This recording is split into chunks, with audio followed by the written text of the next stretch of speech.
6 months ago, I introduced 3 of my OCs and the cyberpunk story they all feature in, Reigning Champion. That video did pretty well, so of course I proceeded to not post anything else about them.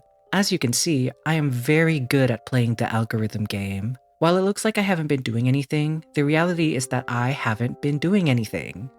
Design-wise. Okay, that's a bit of an exaggeration. I've updated Uran, Alejandro, and Benny's designs, as well as made new characters, which I'm sharing on my Ko-fi at the $2 tier.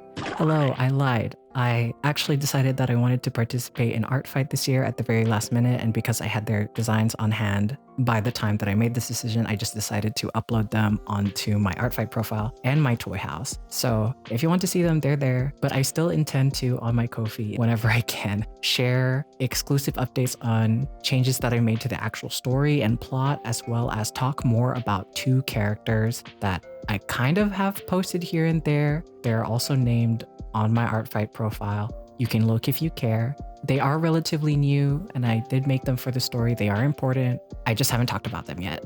So yeah, check out my Ko-fi if you want to maybe see more information about them. I don't know, or other stuff. Anyway, moving on. But besides that, the visual development part of the project has not been my priority. As much as I'd like to get straight into drawing my characters interacting and vague posting about the story, I do need to write it first. I actually gave myself the goal of having a general outline for the story by the end of this year. Plotting is one of my biggest weaknesses because I never managed to get that far in any of my past iterations of the story. I don't want to speak too soon, but I am finding more success this time around. I even have a proper backstory. That's never happened before. In this video, I'll be sharing that lore through 3 new characters, then examine why it took me over 10 years and several story resets to get to this point. You don't need to watch the first video if you haven't. Here's all you need to know. Reigning Champion is my Filipino cyberpunk story that centers around a yearly fighting tournament. It's supposed to be a place to celebrate culture, as well as flex military and technological power, but it also happens to be the most assured way for the provinces to receive funding for environmental relief and public works. I think the first video still works as an introduction to my relationship to this story, but the designs and character info is already pretty inaccurate. That said, I'm hoping that from here on, big lore and personality changes are less likely to occur now that I have established their lore. Before I start info dumping on you, I'd like to present my OCs Induran, Loukya, and Donnie, since the lore I'm going to share revolves around them. Each of the main characters from my first video has a connection to at least one of them in some shape or form, but they all have the most direct link to Uran as his family. Induran and Loukya are his moms, and Donnie is his uncle. Donnie is actually the only one out of the 3 of them to be a totally new character made for this setting, so I'll present him first. He was a mod doc / engineer and Induran's adoptive older brother. He lived in Pampanga, I haven't decided where exactly, maybe San Fernando, and he worked in his family's workshop. They weren't wealthy, but they always managed to make ends meet, and given the fact that he and his family were well liked by their community, they had quite the support system to fall back on during hard times. He always liked the tournament, both for the spectacle and the technical expertise behind the various fighters' augmentations and weapons. Deep down, he wanted nothing more than to be one of those people that powered the tournament's fighters. But besides having no prestige, he was also set to inherit his parents' workshop. Not everyone is blessed with a stable future in something they liked to do, so why risk it all for a pipe dream? Donnie's design is pretty straightforward. I gave him a squirt frame and messy clothes to give off a chill but reliable vibe. I also gave him some techie faceplating similar to what Uran has, both to connect them and also to denote that he's from a cyberpunk setting. I'll have a lot more fun facts to share about the other 2 since they've had past iterations. In fact, Donnie's name is a reference to one of Induran's old names. On the topic of names, Induran is actually an alias from when she was competing in the tournament. It's a fusion of the Kapampangan word Indu, a poetic form of mother, and Duran, her son's name. Her actual name is Maria, as a reference to Maria Sinukuan, but I like calling her Induran because it's a more distinct name. As for who she is now, she's the opposite of her older brother. He's extroverted, she's more reserved, he's forgiving, she's resentful, he's very diplomatic, whereas she's quite blunt. Despite their differences, they get along like 2 peas in a pod. He's the one who got her into engineering, and with his family's help, she got to become a licensed mod doc. She never imagined surviving for as long as she has, let alone finding a sense of safety and stability. Induran is a woman who conveys her care through action, so if you make her dreams come true, she would do the same for you. I've mostly only drawn Induran in her fighter body, but she also has a civilian form. Her fighter persona takes inspiration from Aring Sinukuan, the Kapampangan god of the sun, war, and death. I really need to do more in-depth research on Kapampangan mythology, so I haven't gone too crazy with the visual motifs or anything. I just have basic sun imagery for now. The filigree details are inspired by Kapampangan goldsmithing, pukpuk. I thought it would be cool to highlight a local practice. It also works as a reference to Aring Sinukuan being considered a god of metallurgy. I think. Correct me if I'm wrong. I wanted her to appear physically imposing, so she's 7 foot tall, and her mechanical body is sculpted to look muscular. That said, she also has an intense hourglass figure, because why wouldn't her ultra-ideal super powerful body have an exaggerated feminine shape? Her civilian body, in contrast, is much more toned down. It's actually meant to be her first fighter body converted to a civilian body, hence the tall and muscular build. Finally, we have Loukya. While Induran and Donnie have known each other since they were teens, Loukya only came to know them when they were all grown adults, during Induran's tournament days. Side note, Loukya is mixed Filipino-South Asian. I haven't done much research into any South Asian cultures, hence the vagueness, but I've always leaned Gujarati for her. Anyway, Loukya is a very pleasant person, always willing to lend an ear, but is never one to divulge anything about herself. Before settling down with Induran, she was actually a performer, so her charisma and secretive nature were developed during her career. A fun fact I would like to share is that her stage name is Laurelyn. This will mean nothing to the majority of you. It's a fun fact because that was her name before I changed it to what it is now. Loukya also gets 2 designs, one as herself and one as Laurelyn. Laurelyn has peacock elements and she's supposed to be somewhat reminiscent of a Kinara, a Hindu and Buddhist mythological figure with variations across Asia, but on average, they're a beautiful half-bird, half-human creature. So her head has wings that cover her face, from the nape down. She has feathers resembling a peacock tail, and her prosthetic arms are meant to look like bird claws. I want to really push the contrast between her persona and her civilian self, so Laurelyn's color palette is all sheer white, pale pinks, and pearlescent details, while Loukya wears darker, more colorful clothes. All the bird prosthetics are changed for something more subtle, and removing the feather train leaves her with a cute short haircut. Now that you have some names and faces, I hope it makes following the backstory easier. It might seem counterintuitive to spoil all this lore before my story even has the chance to come out, but I have my reasons. Number 1, this isn't the main plot. Some of this information might not even pop up in the final product. Number 2, it'll likely be years before Raiding Champion becomes a real thing. Odds are, there will be people who never see this video and read my comic. And vice versa, but I hope the majority of people will read my comic when I finally make it. And finally, number 3. It's possible that I just never get to making the comic, but at least my ideas won't just die with me. I have 2 disclaimers. Here's the not serious one. I went to art school and have not read a lot of sci-fi. All the technical stuff will be wishy-washy bullshit that I'm making the fuck up, and it's not entirely important for me to have it all be scientifically sound. The serious disclaimer is a content warning for the following: mentions of transphobia, abuse, religious trauma, unwanted pregnancy, corruption, and death. They're all either only vaguely mentioned or implied, but if you'd rather not hear any of it at all, you can skip to the next portion of the video. Induran was born to a large family in Macabebe, Pampanga. Her parents were intensely religious, so you can imagine they didn't take it well when she would insist she wasn't a boy. Unwilling to suffer their abuse for very long, she runs away as a teenager, where she would drift from place to place until meeting Donnie's family. To his urging, they took her in, and since then, they've raised her as one of their own, teaching her the tricks of the trade and getting her into school so that she would become a licensed professional. Induran never personally understood Donnie's fascination with the tournament, so he would show her a journal where he would sketch ideas for weapons, augmentations, and straight-up android bodies he would make for a fighter if he could. To him, the tournament was a place for engineers to make something flashy, fun, and over the top, all while flexing your technical skills, pushing your knowledge and machinery to their limits. Who wouldn't find that appealing?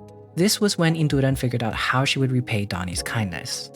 Over the years, Induran would take on extra jobs and maybe participate in smaller local unofficial fighting events to cover the material costs of the build.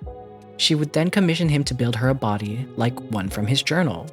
It's a we have food at home situation. Of course, Induran knows she can't land him a job at the tournament, but at least she can bring a part of it to him. This ends up becoming a long-term project where, over the years, as Induran's gear improved, she would make it further in smaller fighting events, making a bit of a name for herself in the local scene. This is how one of Induran's younger siblings finds her. Induran fears that she's going to try and drag her back home, or worse, grill her for abandoning them, but instead, she has a favor. She wanted Induran to take in her daughter. Their parents already didn't take kindly to one of their children having a kid out of wedlock, and it doesn't help that their grandchild wasn't behaving the way they expected her to. With the father out of the picture and her other relatives not wanting to take responsibility for a child that isn't theirs, she didn't have anyone else to turn to. This is sort of a last-ditch effort. Induran's sister doesn't even expect her to accept, but she wanted to try. Because if anyone could understand what her child was going through, it would be Induran. This is how she comes to adopt Uran. Anyway, estranged siblings aren't the only people that find her, as she actually catches the attention of the official to-be-named tournament itself. She actually isn't a big fan of the tournament. The excess and theatrics that appeal to Donnie come off as distasteful to her. If it were up to her, she wouldn't ever set foot in that arena, but she couldn't do that to her older brother. After over a decade of playing pretend, why shouldn't he be allowed to actually be a tournament fighter's engineer? Before I tell you how that goes for them, let's switch focus for a second. Loukya was the heiress of a medical company that focuses on nanotechnology meant to speed up the regeneration of organic matter.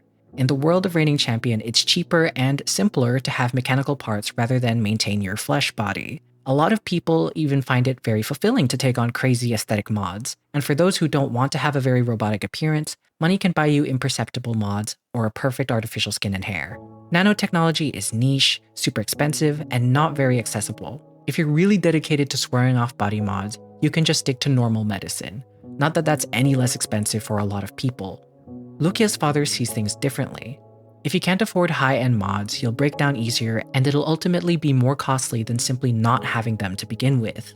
As for inaccessibility, it's in large part due to lack of investment, and it's in big body mod's best interest if things stayed that way. Anyway, her family operates in the Bicol region and essentially does charity work in order to continue developing their technology while staying true to their values. However, an incident, which I am going to intentionally gloss over, results in her family's company going bankrupt and her father's death. Their technology is confiscated by another medical company that happens to be partnered with the tournament. Loukya is intelligent enough that she could continue her father's work even without all the old documents, but she doesn't want to risk getting killed. Her other option is to join the people who screwed her over, but that sucks, so she fully pivots. She gets into the entertainment industry thanks to a family friend, and becomes popular as a solo artist. By the time Induran enters her first tournament, Loukya would have already been performing for about 6 years. Speaking of Induran, she doesn't win her first tournament, but she made it all the way to the finals. As a nobody who came out of nowhere, no one expected someone like her to even qualify, let alone make it to the finale. This gets her a lot of renown. Induran doesn't really enjoy the fame being a private person, and no one understands this better than Loukya. Donnie actually had a chance encounter with Laurelyn and took the chance to tell her that his sister, the now super popular Kapampangan fighter, is a huge fan, but she's too shy to talk to her. Loukya was already a little curious about Induran, but meeting Donnie is actually what prompts her to go talk to her. They find that they get along quite well and become close friends. Given her newfound popularity, the fact that Donnie now has all the resources he needs to build an even better body, and her budding friendship with Loukya, Induran decides to keep competing despite herself. Her family moves to Manila out of convenience. At this point, Uran is a young teen and is going to school. That's where he meets Benilda. But that's besides the point. One day, Loukya admits to Induran that despite everything, she still wants to work in medicine and continue her father's work. She has the money to pursue her studies abroad, but she's afraid of losing the stability that being Laurelyn offered. Induran encourages her to follow her dreams, promising her that she would always be there for her. So 2 years after Induran's first tournament, Laurelyn goes on an indefinite hiatus. Unfortunately for her, a little over half a decade playing a harmless singer isn't enough to make her enemies write her off. But I'll get back to that later. Induran goes on to win 3 tournaments in a row. While she's incredibly popular with the people, she's not the most well-liked by management. Induran isn't someone who can be bought or controlled, which is an issue when you want the current champion to back projects in favor of the tournament or its partners.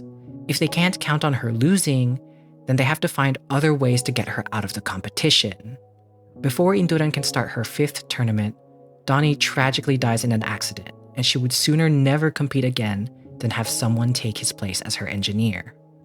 This causes ripples, as she's still very well liked. No one's going to be happy with just any old replacement for the Kapampangan fighter. So they make her son participate.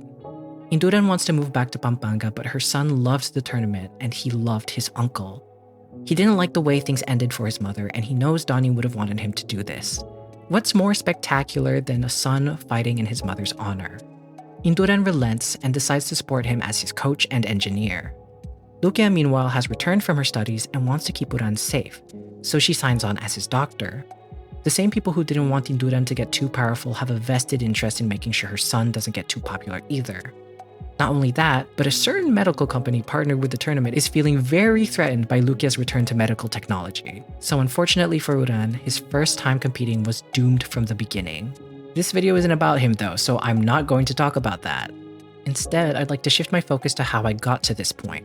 Admittedly, I only figured out a lot of the finer details recently, but the overall timeline was settled on back in March.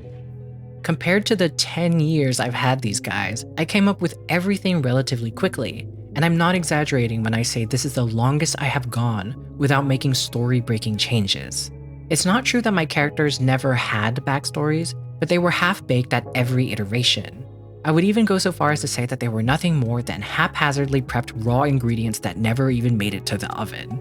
Anyway, I don't mean to imply that the only good kind of lore is the one that you think up in the shortest time possible. I'm sure there's a lot of creatives out there who like to build on ideas infinitely and have decades worth of intricate lore. But as someone who endeavors to release his projects, I kind of have to finish them at some point. And it wasn't for lack of trying. I wanted so badly to have something cohesive for my characters. Every time I would start over, I'd enter a stage where I think, this is it. I think I have something solid. And then I would change it all again anyway. It sucked. It sucked so bad. I'm worried I'm gonna jinx it just by making this video. I'm so afraid that I'll reach the end of this year and decide to change everything I've just shared. But I can't know if this iteration will stand the test of time until the time passes. So I'm going to work off of the assumption that everything will be okay, actually. Thanks to experience and hindsight, I have an easier time identifying where I struggle with writing and why. It doesn't necessarily mean that I managed to solve every issue as soon as I noticed them. I mean, I still struggle to articulate to myself what the problem is half the time, but I'm much better at it than when I was, say, 17 years old. A grand majority of my creative writing problems comes down to priorities. Either I invest in the wrong things or I just don't have any priorities to begin with. I was very indecisive in the past, always chasing every new idea because it seemed better, without consideration for everything I had already established. It's remarkable how many times a small adjustment would cause a domino effect of changes, and I would be surprised every time it happens. The whole process became so convoluted because I wouldn't make decisions with my story in mind. But this also assumes that I knew what story I was trying to tell to begin with. Sure, I would have the general idea, epic fantasy, action-adventure, supernatural love story, but I would never decide on what the characters were actually doing and why. After years of cycling through ideas, I trained myself to be unattached to everything I thought of, which isn't inherently a bad thing, but without discipline, I ended up becoming someone who couldn't make a decision at all. I would have vague ideas for events and character dynamics, but I would never be able to concretely define them or link them together. Let's take an example from my story. I want to figure out Uran and Induran's relationship. Here's a simplification of how that would go for 17-year-old me. Is Uran Induran's biological child?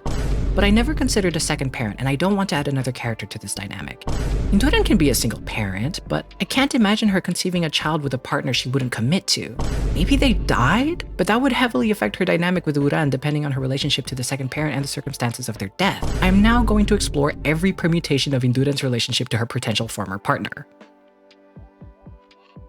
I've decided that actually it makes more sense for Uran to be adopted. I will now analyze how their dynamic changes depending on when she adopted him and under what circumstances. Over the course of thinking vaguely about the story, their dynamic has shifted, and I realize that the backstory I have no longer supports the narrative I have in mind. Time to change everything again! There is a plot hole, by which I mean negligible detail, in my backstory, so I must now change everything again! Now that I think about it, my newly crafted backstory would fit a contemporary story more than a high fantasy. Time to change everything again! I would think like that, assuming that the right idea will come to me, but that's just not how it works. Let's compare how I went about making Reigning Champion's backstory. The first thing I did was pick a year. Why the year 2109? Why not? From there, I looked at what needed happening and what age I wanted the characters to be for it. Sometimes I would have a reason for a specific age range, Sometimes it would be completely arbitrary. Now, rather than overthink every possibility, I could look at what I had, see if it has what I needed, and adjust accordingly. In fact, I've already done that. 2109 wasn't the original year I picked. I moved everything further into the future because I needed to, and I didn't have to reset my entire story just to do it. Having this framework also keeps me from making decisions that would hurt the story. I briefly toyed with the idea of Induran being conscripted because it would contextualize her combat experience. But I don't know enough about conscription in the Philippines, and I felt like it would mess up my timeline pretty significantly, so I gave up on that idea. It doesn't matter that I can't explain how Induran bested fighters who have been training for longer than she has been competing, I just need her to do it. This was also something that I had to come to terms with. Stories are inherently contrived. I just have to make sure the audience doesn't notice. I would agonize over finding logical explanations over every little detail, even things that shouldn't need explaining. For instance, something stupid like, why is this character the protagonist? Something that I would hear a lot, and you've probably heard this too, is that one of the markers of a good story is that every character is equally developed.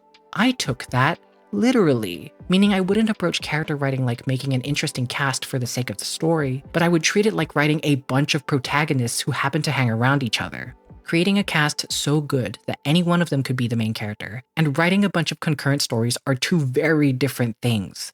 The title of main character would often change hands as a result, to no particular effect on the story because there wasn't a story. I could never make it that far. This is a bit of a tangent, but I often look back on and laugh at the difference in my writing teacher's advice to me versus other students during my art thesis. My desk was near the area where they gave feedback. It was an open space, so I couldn't help but overhear. I wasn't intentionally trying to eavesdrop. And oftentimes, I would hear him tell the others to dig deeper, make things more complex, add more depth, etc.